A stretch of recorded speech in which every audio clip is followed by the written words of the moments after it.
तो फिल्म की शुरुआत में हमें जोश नाम का एक लड़का दिखाया जाता है जो एक बहुत बड़े बिजनेसमैन का इंतजार कर रहा था। थोड़ी ही देर में वो बिजनेसमैन जिसका नाम कार्ल होता है वो अपनी वाइफ के साथ जोश के पास पहुंच गया था। दरअसल कुछ लोगों ने एक नई गुफा गार को दरियाफ्त किया था। वो गार बहुत ज्यादा गहराई पर था जिसके अंदर पानी की नदी थी, मगर अब तक इस बात को कोई भी नहीं जान पाया था कि वो पानी आखिर आ कहां से रहा था। और इसी चीज का पता करने के लिए जोश बहुत दिन से अपनी टीम को लेकर काम कर रहे थे। खैर जोश कार्ल से मिलता है। ये एक हेलीकॉप्टर में बैठकर उस गार की तरफ निकल पड़ते हैं। कार्ल को ऐसी अजीब चीजें देखने का बहुत शौक था और इसीलिए कार्ल ने बहुत पैसे लगाए थे।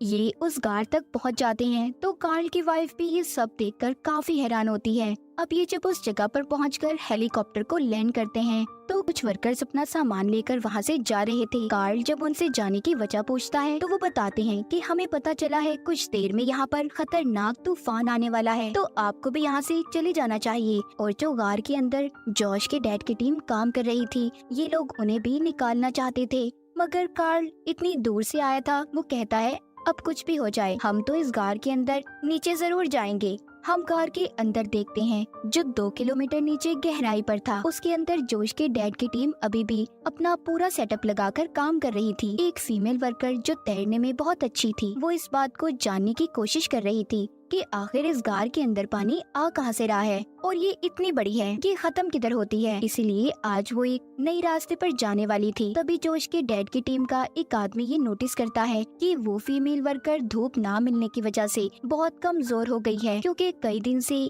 ये यहाँ काम कर रहे थे, इसीलिए वो उसे आज काम करने से मना करता है। उधर ऊपर कार्ल की वाइफ को इस गार का नक्शा दिखाया जा रहा था, जिसे देखकर उसे इस बात का अंदाजा तो हो चुका था कि गार कितना गहरा और कितना बड़ा है। यहाँ पर कार्ल जोश से कहता है कि देखना मैं तुमसे पहले नीचे जाऊंगा। तो वहीं पर कार्ल पैराशूट की मदद से गार के अंदर जाता है। कार्ल की वाइफ गार की खूबसूरती देखकर हैरान हो गई थी। इनके यहाँ पर आने से पहले जोश के डैड और फीमेल वर्कर पानी में जा चुके थे ताकि वो पता कर सके कि पानी आखिर कहाँ से आ रहा है। तैरते तैरते इन्हें एक नया रास्ता मिलता है। जोश के डैड वो देखकर कहते हैं कि हमें इस नए रास्ते से जाना चाहिए। सबसे पहले जोश के डैड जाते हैं और जब इनके पीछे फीमेल वर्कर आने लगती है तो वो फंस गई थी। खैर ये उसकी मदद करते हैं। ये दोनों एक नई जगह पर पहुंच गए थे। इन्हें ऊंचाई पर पानी की सतह नजर आ रही थी, मगर ये वहां पर नहीं जा सकते थे, क्योंकि अगर ये वहां जाते तो इनके पास वापसी के लिए ऑक्सीजन नहीं थी। अब जैसे ही ये लोग यहाँ से वापस जाने लगते हैं, फीमेल वर्कर का ऑक्सीजन सिलेंडर खत्म हो जाता है। उसकी जान खतरे में थी। ये सब इनकी टीम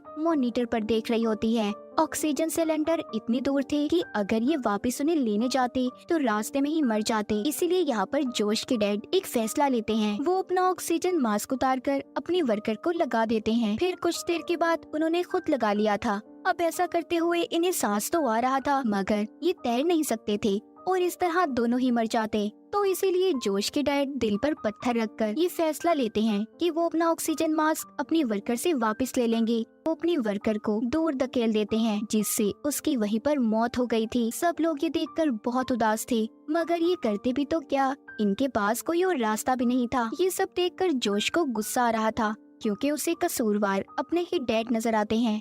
लेकिन बाकी की टीम अपने हेड यानी कि जोश के डैड को कसूरवार नहीं समझ रही थी। जब जोश के डैड उस फीमेल वर्कर की लाश को पानी से लेकर आते हैं तो उन्होंने जोश की सारी बातों को सुन लिया था। वो उसे गुस्से में वहाँ से जाने का कहते हैं।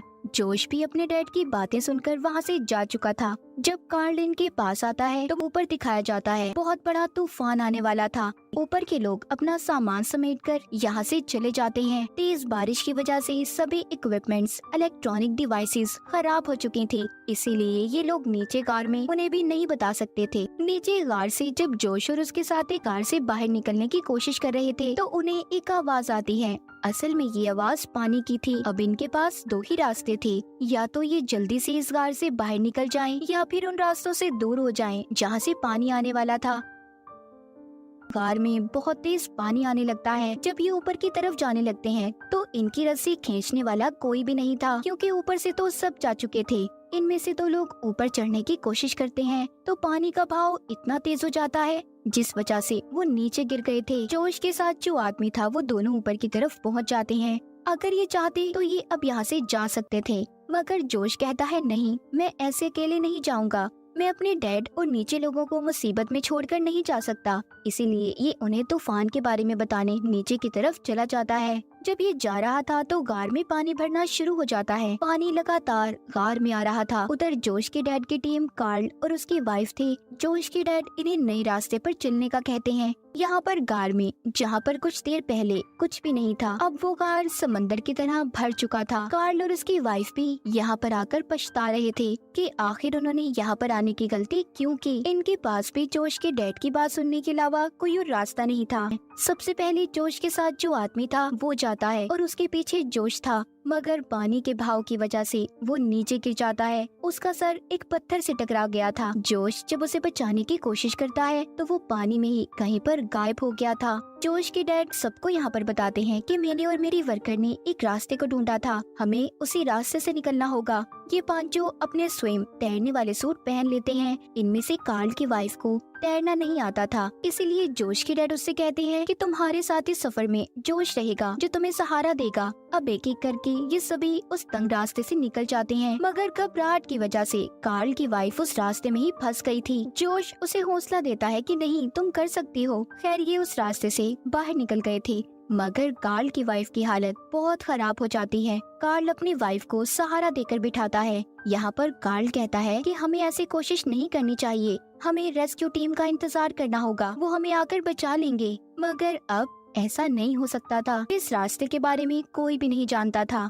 जोश के डैड कहते हैं अगर हमें अपनी जान बचानी है तो हमें आगे बढ़ना ही होगा।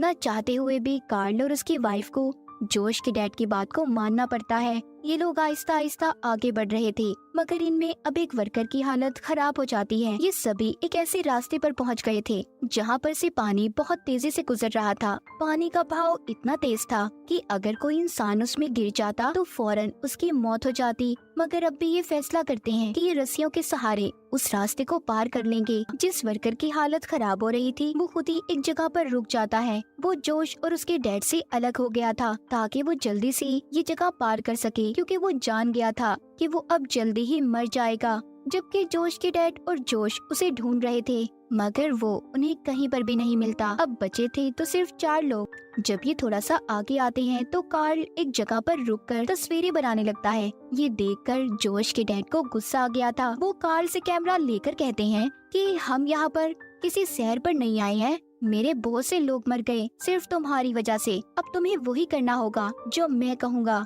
हालांकि कार्ल बहुत अमीर था, मगर वो भी यहाँ पर आकर बेबस हो चुका था। खैर ये अब आगे की तरफ बढ़ते हैं जहाँ पर इन्हें एक चट्टान से गुजरना था। जोश क्लाइंबिंग, पहाड़ के उतार चढ़ाव में बहुत माहिर था, इसीलिए उसने उस चट्टान को जल्दी ही पार कर लिया था। फिर बारी थी उसके डैड की, जो कार्ल की वाइफ को लेकर अपने साथ आ रहे थे। तभी कार्ल की वाइफ का पाँव फिसल जाता है, जिस वजह से तार उसके बालों में फंस गई थी और उसे बहुत ज्यादा दर्द हो रहा था। वो अपने बालों की परवाह ना करते हुए बालों को चाकू से काट देती है, जिस वजह से वो नीचे गिर गई थी और फौरन ही उसकी मौत हो जाती है। कार्ल अपनी वाइफ की मौत पर बहुत रो रहा था, मगर अब कुछ भी नहीं हो सकता था।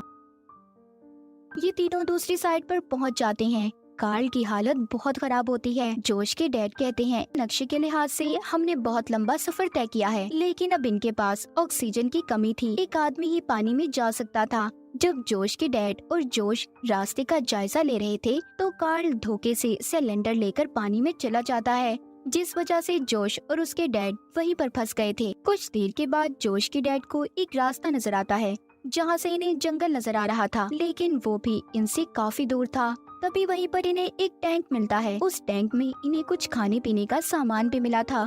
इसी तरह 2 दिन गुजर जाते हैं। जब ये अपने पुराने रास्ते से वापस आ रहे थे तो इन्हें कार्ल मिलता है, जो अब काफी जख्मी हो चुका था। वो भूखा होता है और पागलों की तरह बातें कर रहा था। कार्ल जोश और उसके डैड को देखकर खुश होता है। वो समझ रहा था कि वो दोनों उसे बचाने आए हैं, मगर ऐसा नहीं था। जोश के डैड अब उसकी मदद नहीं करते क्योंकि ये इन्हें धोखा देकर गया था। कार्ल जब रो रहा था और खाने को कुछ मांगता है तो जोश को उस पर तरस आता है, इसीलिए वो उसे खाना देता है। जोश जब पानी में रास्ते को तलाश करने जाता है तो पीछे से कार्ल ने जोश के डैड पर अपने पागलपन में हमला कर दिया था, जिस वजह से वो तेज धार पत्थर पर गिर जाते हैं। उनके फेफड़ों पर चोट लगने की वजह से वो अब बिल्कुल भी चल नहीं सकते थे। जब जोश वापस आता है और ये सब देखता है तो उसे कार्ल पर अब गुस्सा आ रहा था, मगर कार्ल खुद ही पानी में डूबकर बिना ऑक्सीजन के मर जाता है। जोश जब अपने डैड के पास जाता है तो उसके डैड कहते हैं, बेटे मैं बहुत तकलीफ में हूँ, मुझे खत्म कर दो, मार दो मुझे,